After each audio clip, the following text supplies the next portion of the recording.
Hello, people of the internet. My name is Hannes, and a big thank you for clicking on my video thumbnail, and a big shout out to the old-fashioned YouTube algorithm for showing my video on your YouTube homepage in the first place.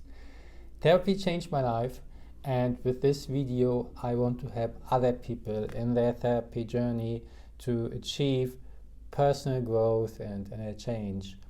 Saying that, there's a disclaimer: I'm a patient and I'm not a therapist. That means that everything I say in this video represents my own personal opinion and is not therapeutic advice.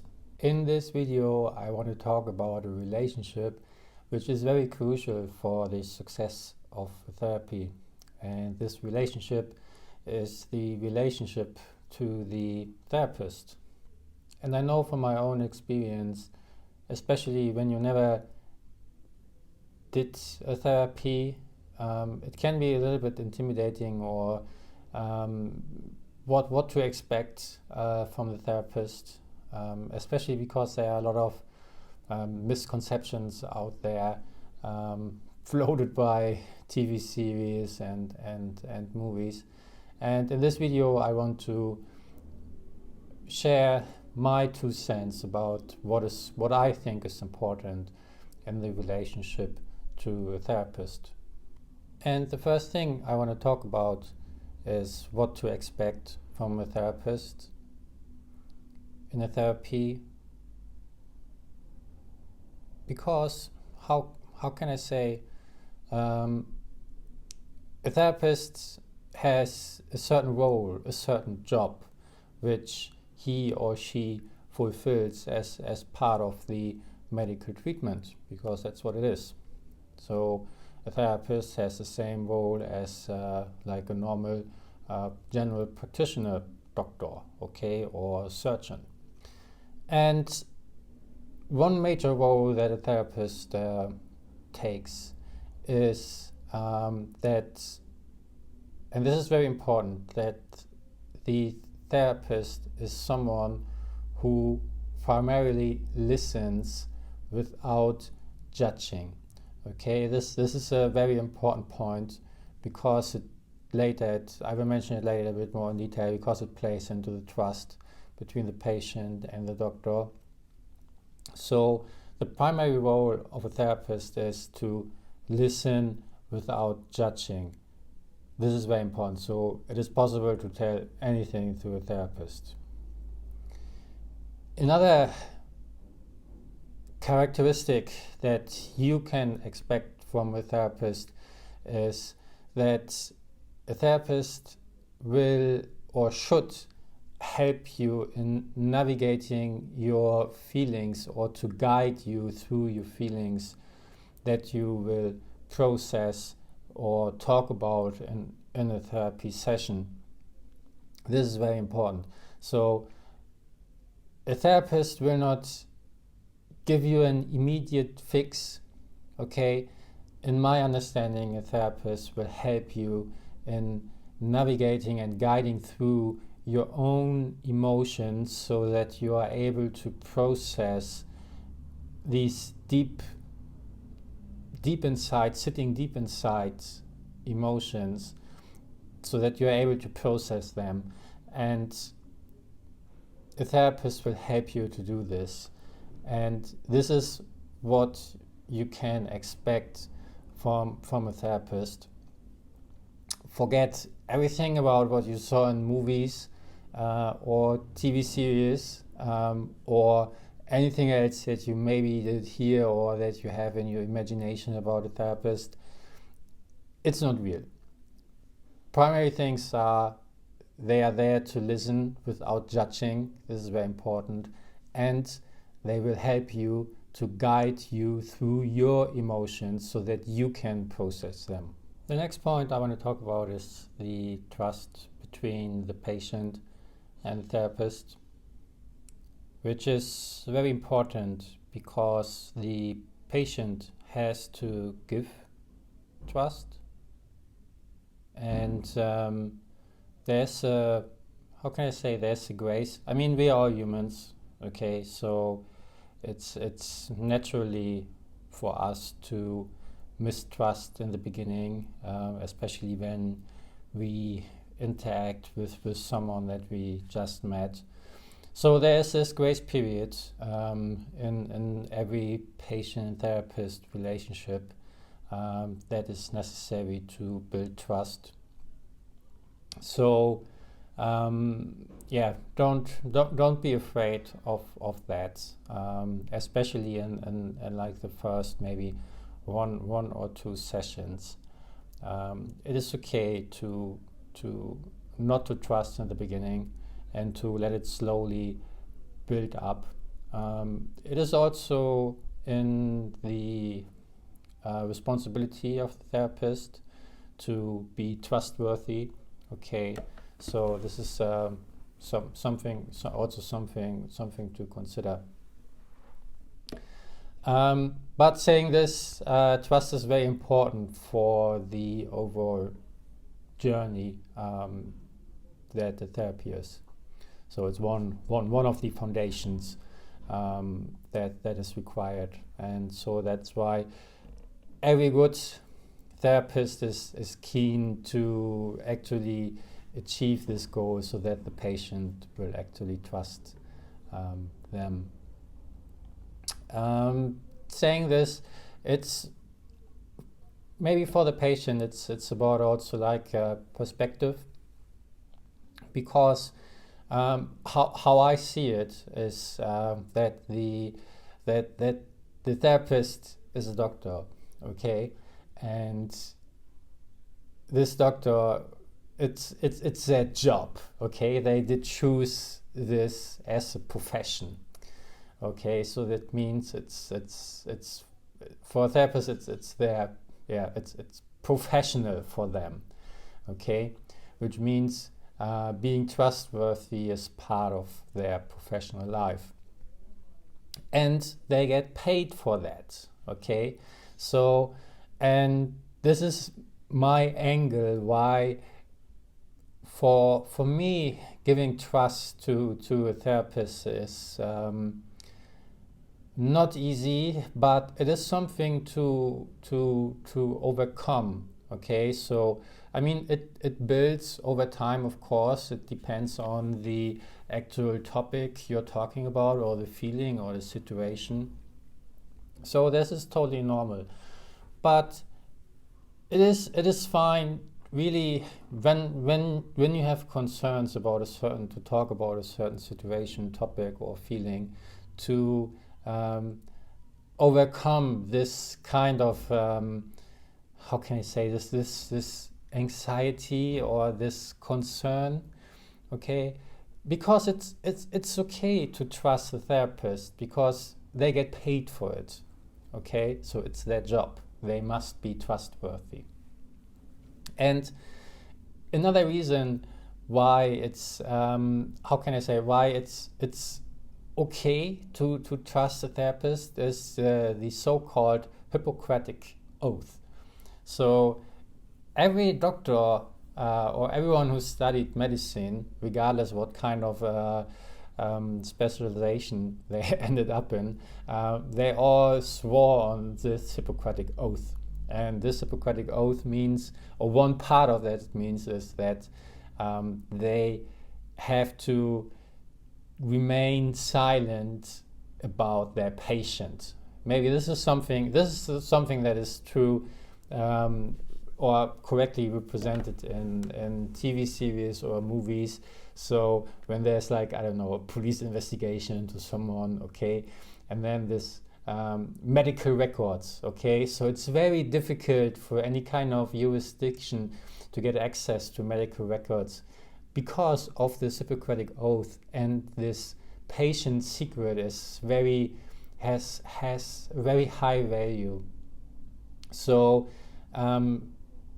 and every doctor, every therapist like did swore on this Hippocratic Oath, and it's part of their profession. It's how can I say, doctors, they take pride in it as well. So yes, so this is another reason why it's it is okay to trust the therapist, definitely. Saying that, in case you're in a situation, and let me a bad example would be in which you should immediately leave the therapy session, okay, because it's unprofessional and very hurtful, okay, is when you tell about yourself. Okay, you're in a therapy session. It doesn't matter if it's like in person or online, but you talk about your feelings, okay, and the therapist doesn't take you serious, okay. Maybe they laugh, okay, or make a joke, okay, or do something else, maybe not listen, okay. This is maybe also something really not a worse thing to do. So when you're in a situation like this, you should leave immediately. This is very important. You should leave immediately and don't look back, because this is just not a good therapist. It's, to be honest, it's just an asshole. Okay. So I personally, I'm lucky with my therapist, because she doesn't laugh about me, so which is very good. one of the basic points. And how can I say? So for me, so I trust her professionalism, which is very good. So I trust her as her profession as a doctor, which is very good. So, and I go with this angle in every therapy session. So, and this makes it very easy for me to just, I don't think about it much anymore, okay, about this trust. So that's why after a while, I mean, it maybe took 3-4 therapy sessions, but after a while, how can I say, I just I like to say, I dump, okay, I dump my stuff, okay. I go there and I just talk about my weekly things, okay, and I'm quite happy with that. So, and she never, how can I say, misused my trust, which is great. My final point in this video I want to talk about is things in the relationship to the therapist that, in my personal opinion, every patient should avoid. And this is to not to become too friendly with the therapist. This has various reasons, and one major reason, or one how I see it, is that the relationship, so if you imagine like the relationship between the patient and the therapist as a friendly relationship, okay, as if they would be friends, then there's always a problem that one party of this two-person game always knows more about the other. Okay, so there is a natural imbalance. Okay, and this is, in my opinion, this is not very healthy for any kind of relationship. Okay, when someone knows more about me than I know about that person. So this is an imbalanced relationship, and for me, this is an unhealthy basis for a relationship, or for, let's say, for a friendship. Okay, so this is why I don't favor to share too many personal details with my therapist, with my current therapist, to be honest, I know virtually nothing about her, and I'm okay with that because it does not, and because it does not disturb the picture I have of her or of my therapist, because it is, I see her as a professional. Okay, for me, she's a professional who's doing her job. Okay, this is my picture of her, and she's there to help me with her profession. So any kind of friendly or sharing any kind of personal details would disturb that, in my opinion. So that's why I personally, I'm not a fan of that. So, and I would not recommend would not recommend anyone else to do that. So to build like a friendly relationship with the therapist. And I don't think that, I mean, we are humans, so, and when you spend like every week with someone, you are like naturally want to know them a little bit better. It's like natural, but you don't have to. So you don't have to feel bad to think about that. So it's okay, and it also is. I think also the therapist will welcome that, because it's you actually respect, by behaving like this, to not to become too personal. You actually respect your therapist as a professional. Okay, so, and this is one of the, in my opinion, this is one of the highest, what is the English word, one of the highest kinds of gratitude you can give. Okay, or one of the highest kinds of respect you can show to someone.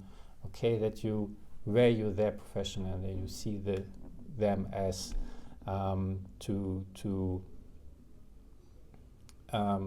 yes, and to see them as a professional. Okay. Another thing is, this is also a common thing that everyone will say who is doing a therapy or did a therapy. So it's common knowledge, and that is like to develop feelings. Okay, for the therapist.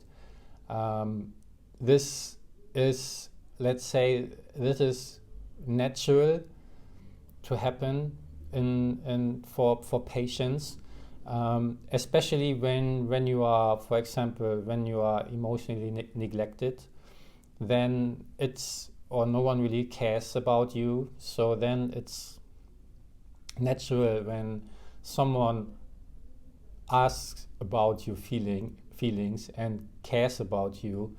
Okay, so in these situations, it can happen that the patient wants to connect more with the therapist.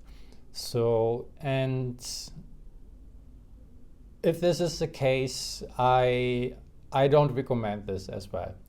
So when you have, this can happen like in when the therapy developed a little further.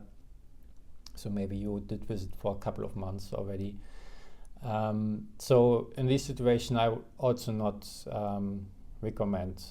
This is because it would poison the relationship or the trust bond that developed between patient and the therapist, and it would not work out. So I know stories which are not very nice, and as I said, it's like unrealistic.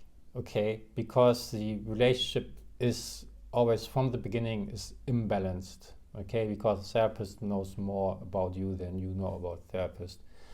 And when this is the case, then the relationship or the friendly relationship or what feelings-based relationship, okay, yeah, it's poised to not work out.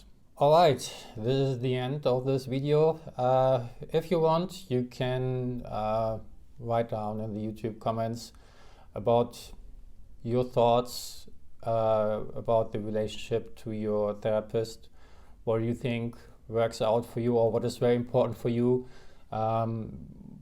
You can also write about your expectations. Maybe when you did not done a therapy yet, write your expectations. What do you think the relationship will be like? I would be very glad. So YouTube, it's anonymous, so you can just write it, and you don't have to be worried about that it will fall back on you. All right, these are my final words. Thank you for watching this video, and I hope that we will see us in the next video. Thank you. Bye bye.